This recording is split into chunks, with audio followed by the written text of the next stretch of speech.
In the name of the Father, In the the Son, name of the and Father, the the Holy Son, and the Spirit. Holy Amen. Spirit. Amen. Come, Holy Spirit, fill the heart of your faithful and enkindle in them the fire of your divine love. Send forth your Spirit, and they shall be created, and you shall renew the face of the earth. O God, who by the light of the Holy Spirit did instruct the hearts of the faithful, grant us by the same Holy Spirit to release what is right and just, always to rejoice in his consolation through Christ our Lord. Amen. Amen. Amen. From the Holy Gospel according to St. Luke. Glory to you, O O Lord. Lord. Jesus said to his disciples, "Beware that your hearts do not become drowsy from carousing and drunkenness and the anxieties of daily life, and that day catch you by surprise like a trap. For that day will assault everyone who lives on the face of the earth. Be vigilant at all times, and pray that you have the strength to escape the tribulations that are imminent, and to stand before the Son of Man." The Gospel of the Lord. Praise to Praise you, to Lord you, Jesus Lord Jesus Christ. The 3 pointers for today's Gospel. Number 1, Jesus strongly emphasizes that we should be vigilant against all kinds of temptations, trials, and tribulations during our time.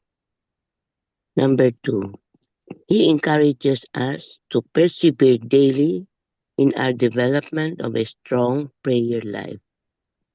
This is so as to avoid falling into sinful attractions.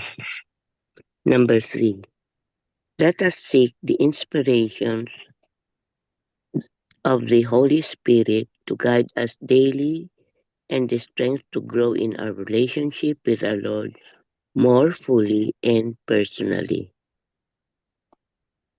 Amen. Amen. Amen. Thank you very much, Tita Lynn. So today's gospel, Welcome.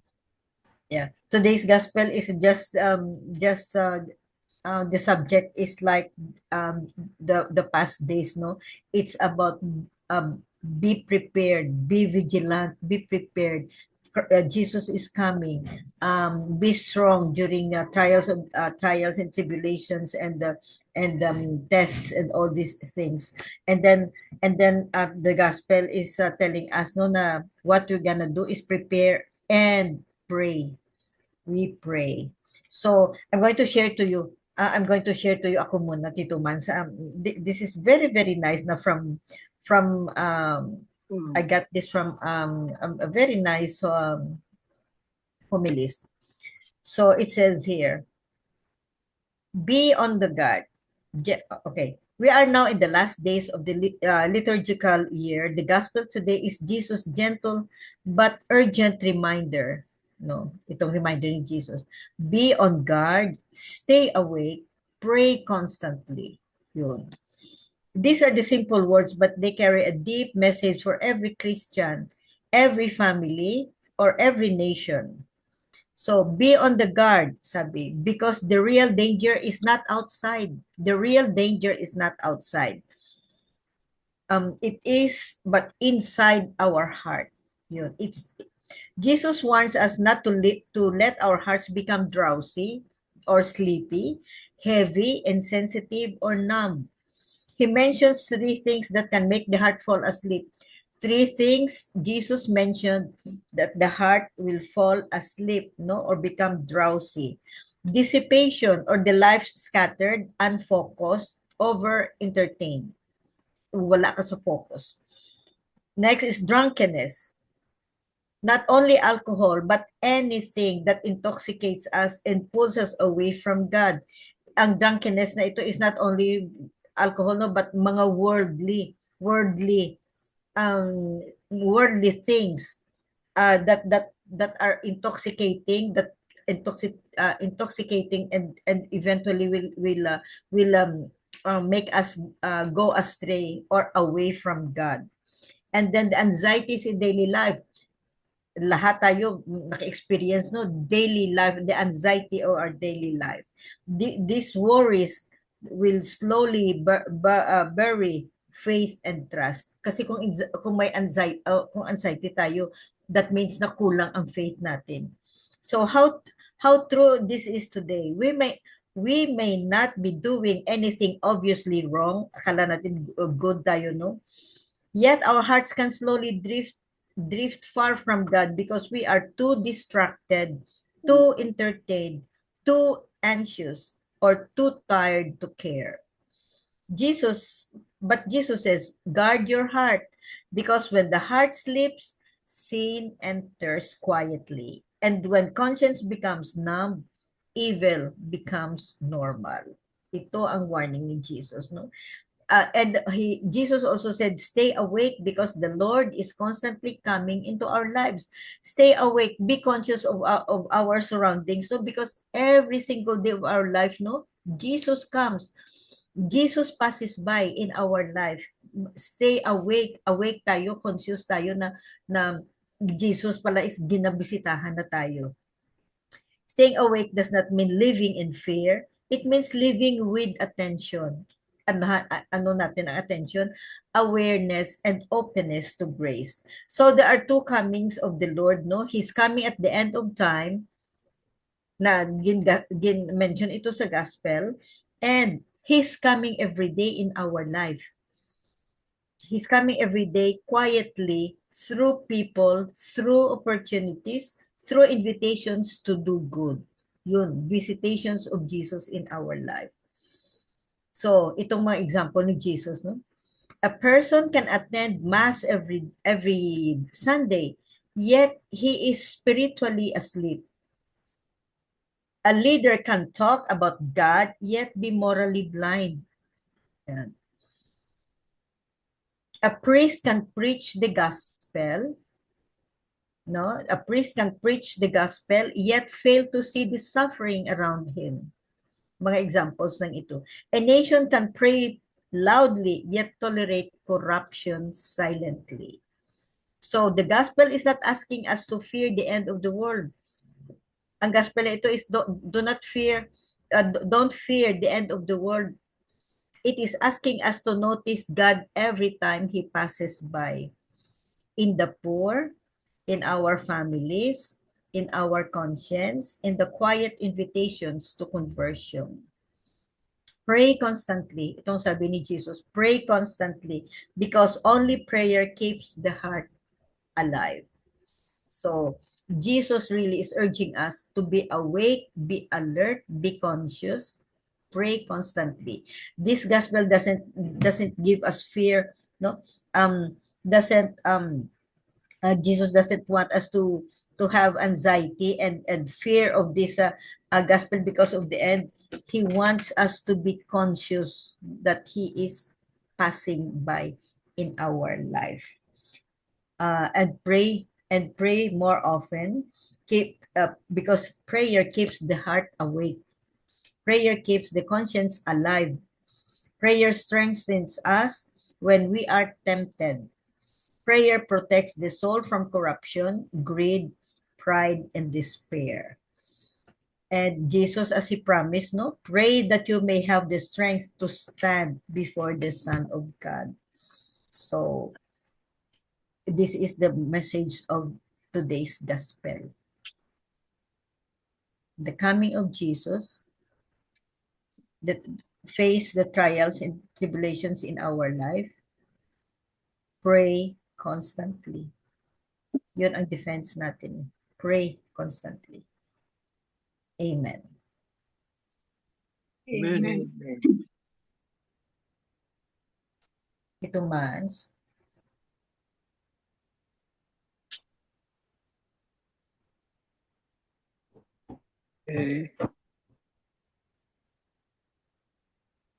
This is the last day of our liturgical year. Yeah. Iba na ang liturgical year bukas. Starting tomorrow. Advent, the first Sunday of Advent. And on this day, the gospel reminds us about how easy it is to become lazy in our life of faith. It reminds us that our hearts can become drowsy from carousing and drunkenness and the anxieties of daily life. Let's look at these temptations. First, we are warned against carousing and drunkenness. This certainly applies on a literal level, meaning we should obviously avoid abusing drugs and alcohol, but it also applies to numerous other ways that we are made drowsy through a lack of temperance. Abuse of alcohol is only one way of escaping from the burdens of life, but there are many ways we can do this. Anytime we give in to the excess of one sort or another, we begin to let our hearts become drowsy on a spiritual level. Whenever we seek momentary escapes from life without turning to God, we allow ourselves to become spiritually drowsy. Second, this passage identifies the anxieties of daily life as a source of becoming drowsy. So often we do face anxiety in life. We can feel overwhelmed and overly burdened by one thing or another.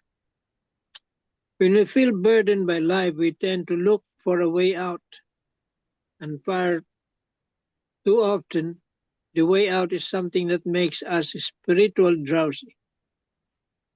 Jesus speaks this gospel as a way of challenging us to remain awake and vigilant in our life of faith. This happens when we keep the truth in our minds and hearts and our eyes on the will of God. The moment we turn our eyes to the burdens of life and fail to see God in the midst of all things, we become spiritual drowsy and begin, in a sense, to fall asleep. As the liturgical year comes to a close today, we reflect upon the fact that God is calling you to become wide awake.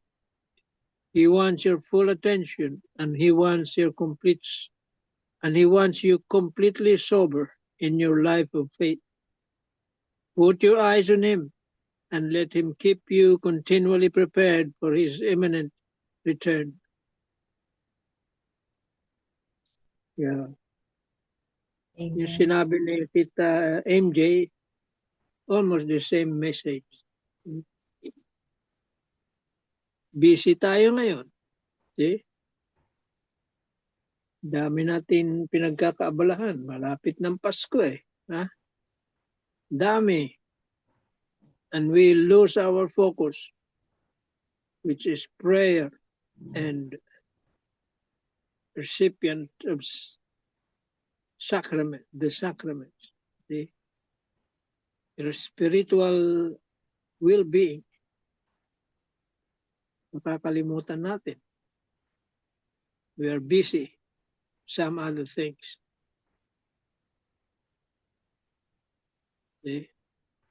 Lapit ng Pasko. Siyempre, natural. We make preparations. But more importantly, we prepare also ourselves.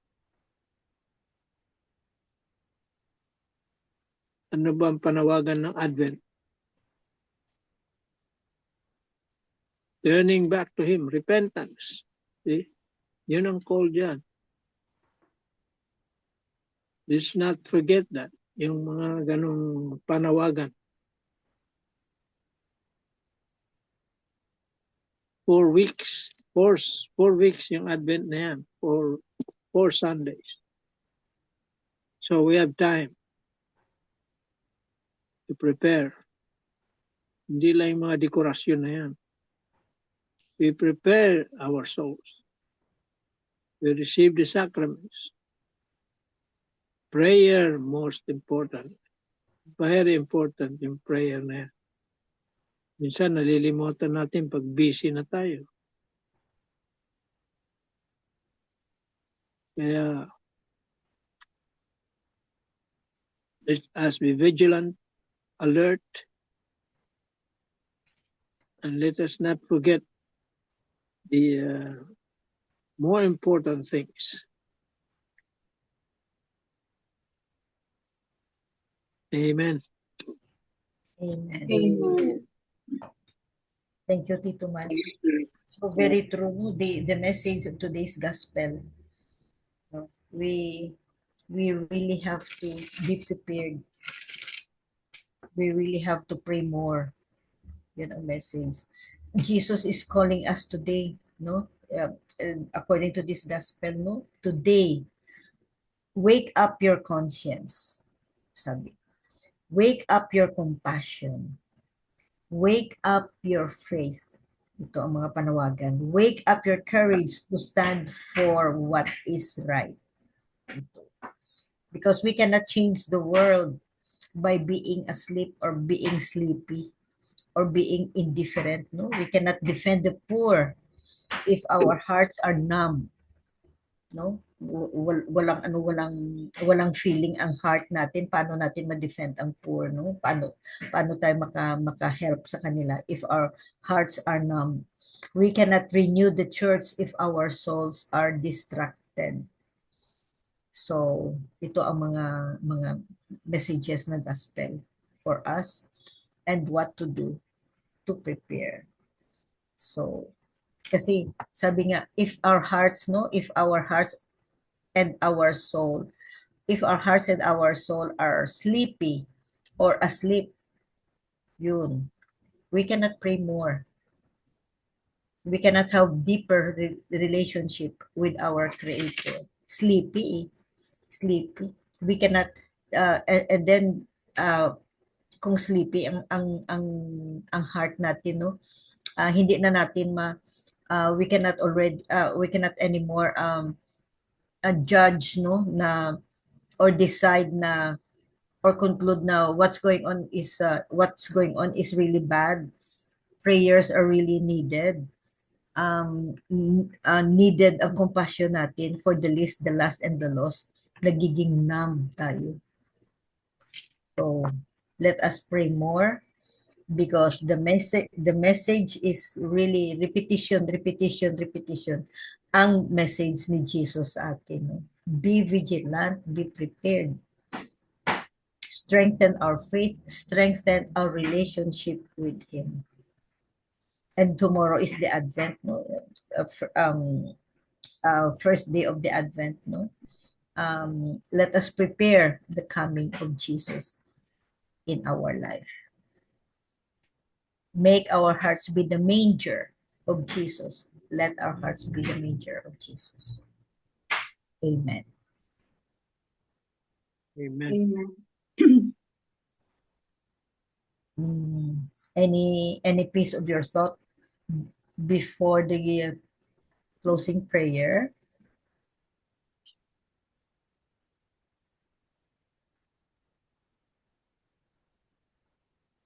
Wala na. Baka si Tita Grace, baka meron.